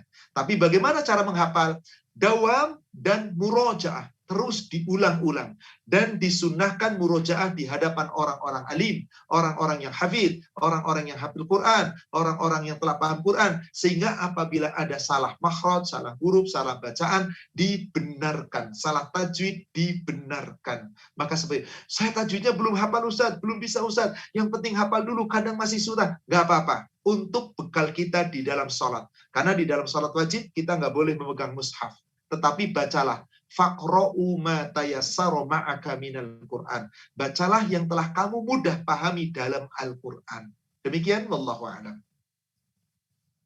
Ustaz, untuk pertanyaan berikutnya dari Bu Penny. Ustaz, saya pernah mendengar ada ayat di dalam Al-Quran, kita tidak boleh terlalu mengulurkan sedekah, nanti kamu menyesal. Saya tidak ingat nama suratnya, bagaimana ya Ustadz makna dari kandungan ayat tersebut. Sementara kita tahu keutamaan sedekah dan dicontohkan keluarga dan para sahabat Rasul yang sedekah full. Jazakallah Ustadz.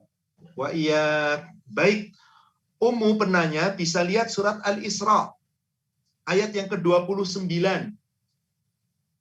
Surat 17 ayat 29 Allah berfirman, "Wala taj'al yadaka maghlulatan ila unuki."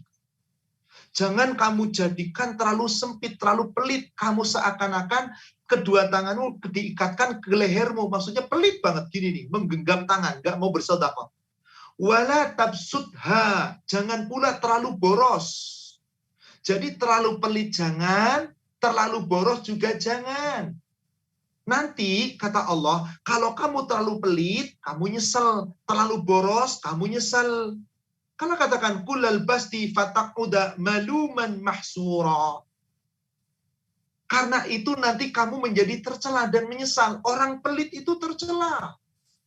Orang terlalu boros, nanti suatu ketika dia butuh lalu nggak ada duitnya, juga tercela. Nanti nyesel. Coba kemarin, contoh, ibu punya uang 1 juta, semua 1 juta saya sedekahkan. Anda kuat, yakin? Itu terlalu boros, meskipun itu untuk ibadah. Karena kita tidak tahu apa yang akan terjadi pada kita. Maka Rasul perintahkan, apabila kamu hendak bersedekah, kamu mewasiatkan hartamu, batas maksimal yang boleh kamu wasiatkan 1/3. Nah, maksimal kita infakkan 1/3, lalu sisanya kita simpan untuk kita dan keluarga kita. Kenapa kata Rasulullah? Meninggalkan ahli waris dalam keadaan kaya lebih baik daripada meminta-minta. Jadi, kalau pelit juga akan rugi, kamu nyesal, nyesalnya kapan? Di akhirat. Ada ayat Al-Quran surat Ali Imran ayat 180. Orang pelit itu jangan merasa gembira, jangan. Kata Allah begini, Ali Imran 180. Wala yahsabanna alladhina yabkhuluna bima atahumullahu min fadlih huwa khairul lahum. Jangan mengira orang-orang yang bakhil, yang pelit dari harta yang Allah berikan karunia kepada mereka. Lalu pelit itu baik, jangan. Bal huwa syarrul lahu, bahkan pelit itu buruk baginya. Bukan di dunia buruknya, di dunia orang pelit duitnya nambah, nggak berkurang. Tapi maaf, di akhirat gimana? Sayutawwaquna ma bakhilu bihi yaumal qiyamah. Nanti pada hari kiamat, semua harta yang di dunia dikumpulkan lalu dia pelit, dikalungkan pada hari kiamat. Ini dia menyesalnya di akhirat. Jadi itu yang dimaksud ayat Al-Quran, jangan terlalu pelit, jangan terlalu mengulurkan tangan, sehingga kamu menyesal, tercela dan menyesal. Surat Al-Isra 17 ayat 29. Demikian Ummu, wallahu a'lam. Terima kasih banyak Ustaz. Ini yang berkaitan tentang puasa, saya bacakan ada 3 pertanyaan, saya lihat masih berkaitan. Yang pertama, boleh tidak kita qadha puasa Syawal atau puasa Ayyamul Bid? Yang kedua, apa hukum menjalankan puasa 3 hari sebulan tetapi belum lunas bayar puasa qadha? Pertanyaan yang ketiga, bagaimana kalau puasa Daud tapi belum bisa istiqomah untuk dijalankan setiap bulan? Apakah boleh 1 bulan puasa Daud, kemudian bulan depannya puasa Senin Kamis, kemudian bulan depannya lagi puasa Ayyamul Bid? Ini yang berkaitan tentang puasa. Jazakillahi khairan kepada Ummu yang bertanya, semoga berkah dan barokah. Bolehkah mengqadha saum Syawal dan bolehkah mengqadha saum Ayyamul Bid? Saum Syawal, sitta min Syawal, 6 hari di bulan Syawal. Jadi jangan diqadha di lain bulan Syawal. Kalau nanti di bulan Zulqa'dah ya sudah namanya bukan Syawal lagi, nggak ada qadha bagi saum sunnah.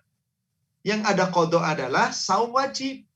Wa man kana minkum maridhan aw ala safarin fa'iddah min ayyamin ukhra. Qadha itu untuk saum Ramadan. Saum sunnah nggak ada riwayatnya Rasul mengqadha. Baik itu saum Syawal diqadha, puasa Ayyamul Bid diqadha, nggak ada riwayat.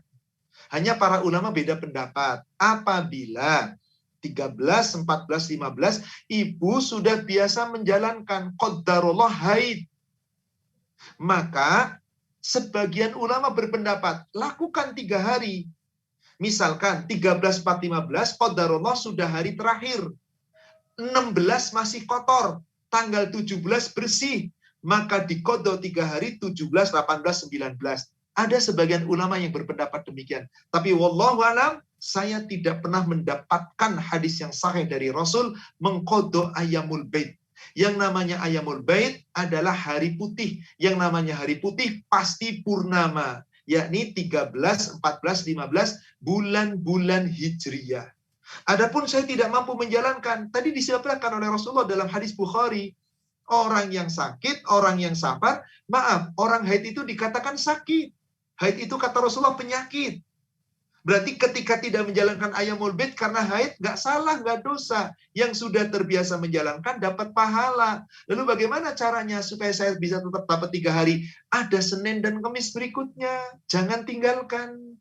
Bismillah. Kedua, bolehkah saya mengqadha, saya puasa Syawal sebelum mengqadha? Boleh-boleh saja. Tapi mari kita lihat zahir daripada hadis. Bunyi hadisnya adalah man shoma ramadanan tsumma yatba'uhu sitta min Syawal. Barang siapa yang saum Ramadan kemudian mengiringi saum Ramadan dengan 6 hari di bulan Syawal. Apa artinya? Ramadan itu 30 hari. Kalau ibu punya hutang karena haid, ibu belum Ramadan, baru 23 hari atau 24 hari. Sempurnakan dulu, maka jumhur ulama telah sepakat qadha itu hukumnya wajib, dan wajib itu harus selalu didahulukan. Tidak dikatakan shoma Ramadan kalau jumlahnya belum 1 bulan, maka qadha itu wajib lebih dulu.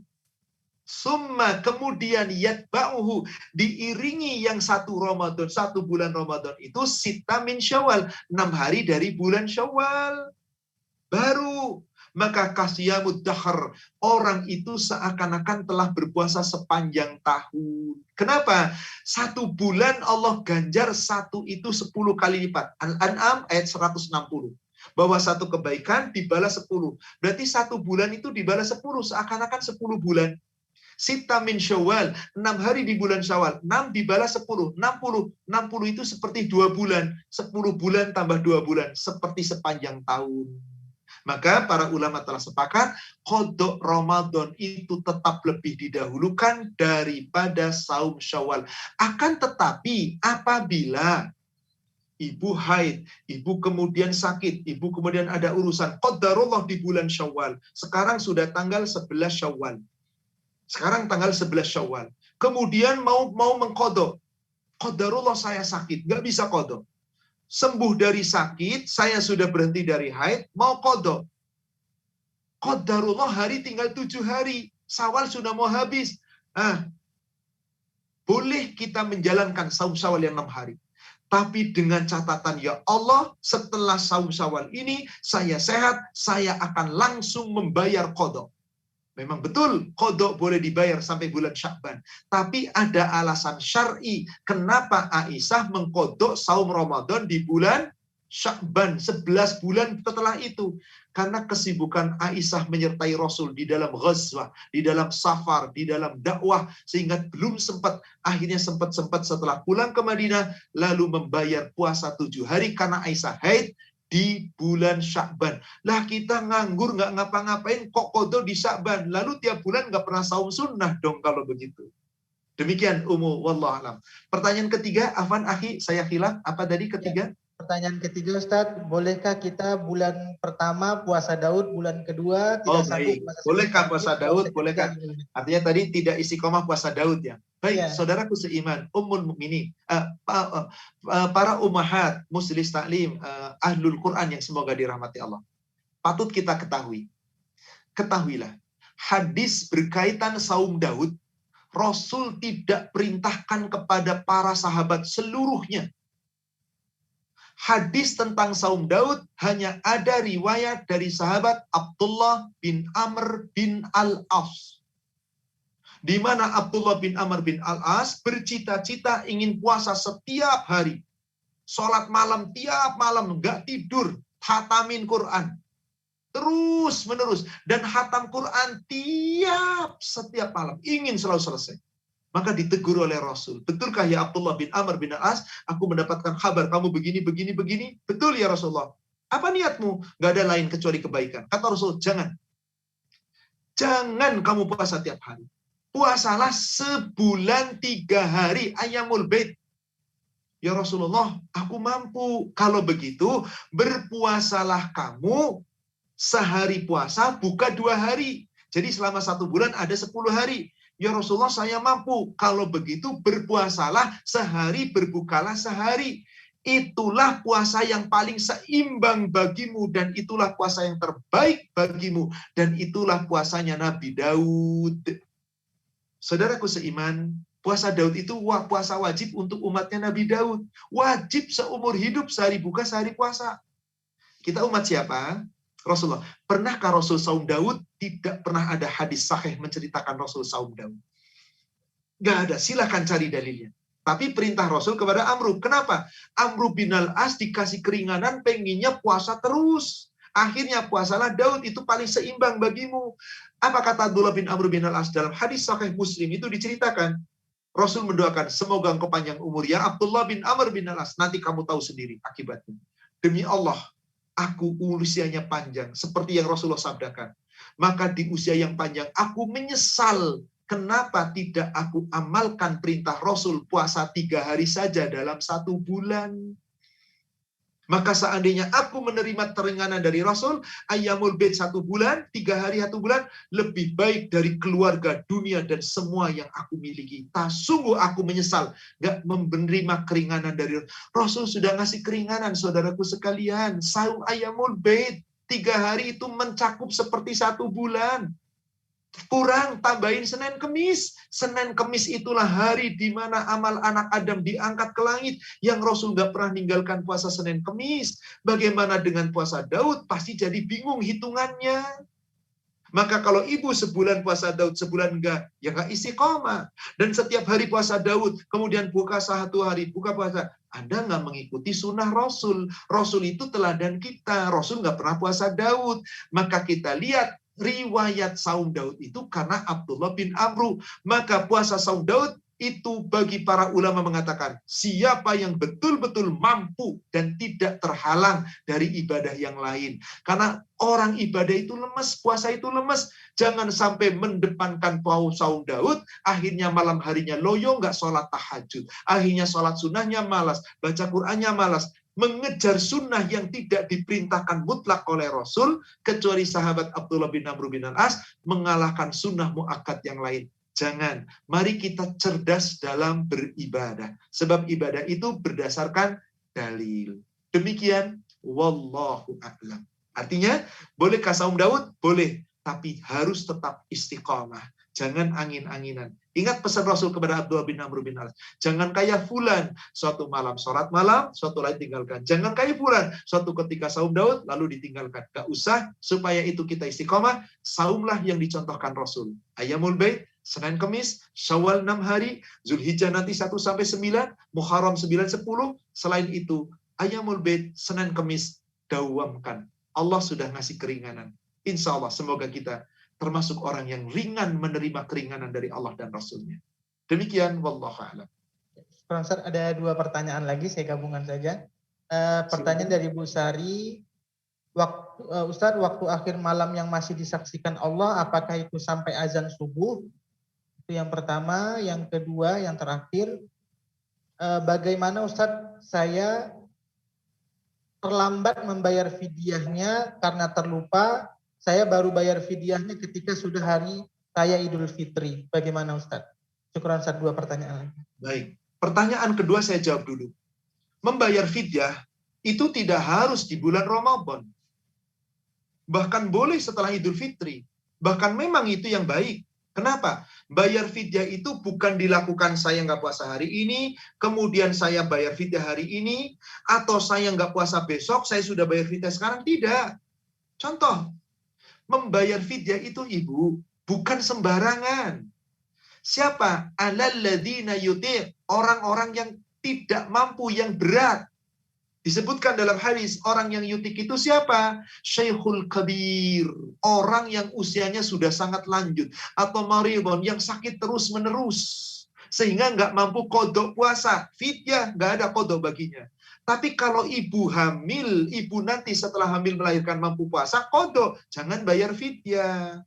Nah, apabila katakanlah ibu termasuk yang sudah sepuh, Syekhul Kabir, nggak mampu puasa selama 1 bulan, jangan bayar fidyah di bulan Ramadan ketika masih ada waktu untuk saum.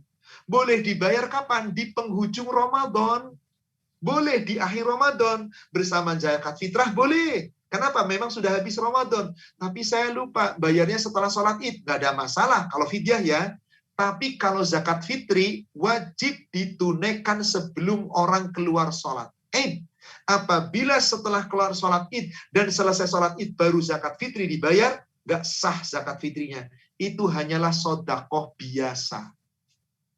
Itulah dia. Maka kalau fidyah nggak ada masalah. Tapi kalau fidyah, kalau zakat fitri sudah terjadi, tobat kepada Allah. Mohon ampun, beristighfarlah.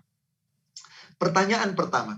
Subhanallah. Jawab pertanyaan kedua, pertanyaan pertamanya khilaf akhi. Afan. Apa Pertanyaan tadi? pertama, apakah Allah menyaksikan kita ketika sholat sampai waktu subuh tiba? Baik.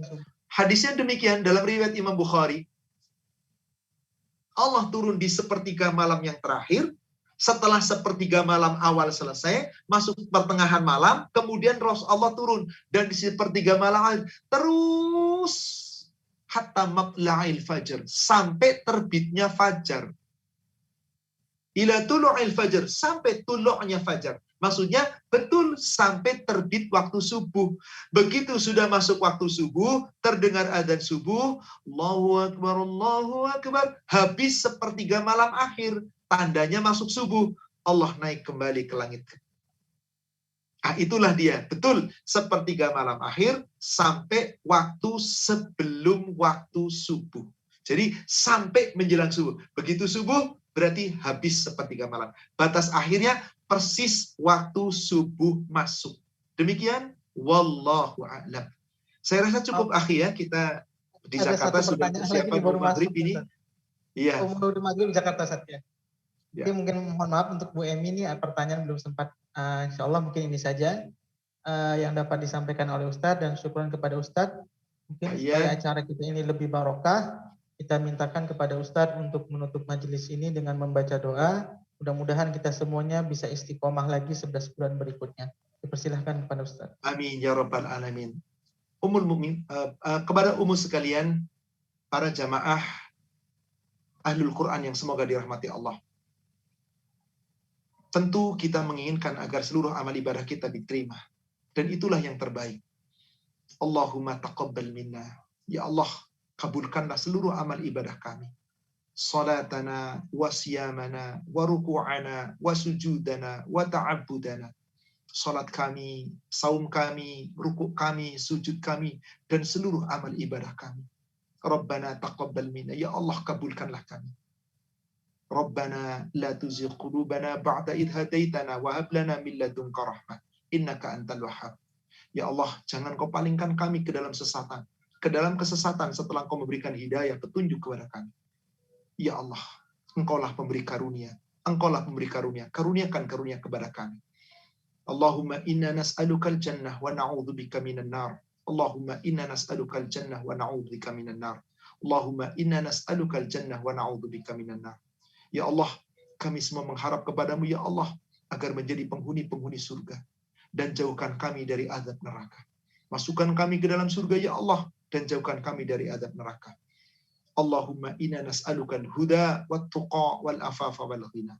Ya Allah, hamba mohon kepadamu petunjuk darimu, ya Allah, ketakwaan, dan mohon kepadamu, ya Allah, agar diberikan keselamatan sepanjang hidup di dunia, dan diberikan kecukupan dalam rangka untuk beribadah kepadamu, ya Allah. Rabbana atina fid dunya hasanah wa fil akhirati hasanah wa qina adzabannar. Wa akhiru da'wani alhamdulillahi rabbil alamin. Amin ya rabbal alamin. Demikian saudaraku seiman, majelis taklim Ahlul Quran yang semoga dirahmati Allah. Mari kita tutup dengan kafaratul majlis. Subhanaka Allahumma wa bihamdika asyhadu an la ilaha illa anta astaghfiruka wa atubu ilaik. Alhamdulillah, billahi taufik. Assalamualaikum warahmatullahi wabarakatuh.